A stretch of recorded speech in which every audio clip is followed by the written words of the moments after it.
আপনি কি জানেন কিছু বিল্ডিং এর ৪ নাম্বার বোতাম চাপলে লিফট এমন তলায় যায় যা আসলে অস্তিত্বই নেই। তাহলে চলুন আজকের গল্পটি শুরু করা যাক। ২০২২ এর মিরপুরের এক অফিস বিল্ডিং এর কাজ করত রুবেল। প্রতিদিন রাত ৯টার পর সে একাই লিফট ব্যবহার করত।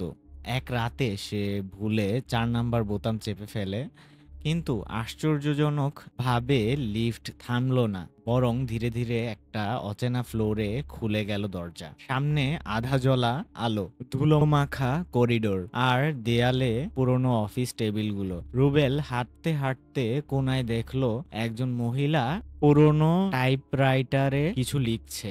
রুবেল অবাক হয়ে বলল, এক্সকিউজ মি, এই তলায় কেউ থাকে? মহিলা ধীরে মুখ তুলে তাকান, ফ্যাকাশে মুখ, ঠোঁটে হাসি, বলল, এই তলা তো ১৮৯৮ সালেই বন্ধ হয়ে গেছে। রুবেল দৌড়ে লিফটে ফিরে বোতাম চাপলো, নিচে নেমে আসে।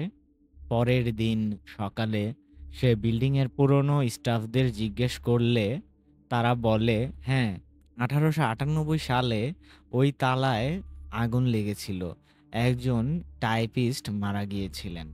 আজও যখন কেউ ভুল করে ৪ বোতাম চাপে, তখন লিফট একবার কেঁপে ওঠে আর দূরে টাইপরাইটারের শব্দ শোনা যায়, টক টক টক। তো গল্পটি কেমন লাগলো?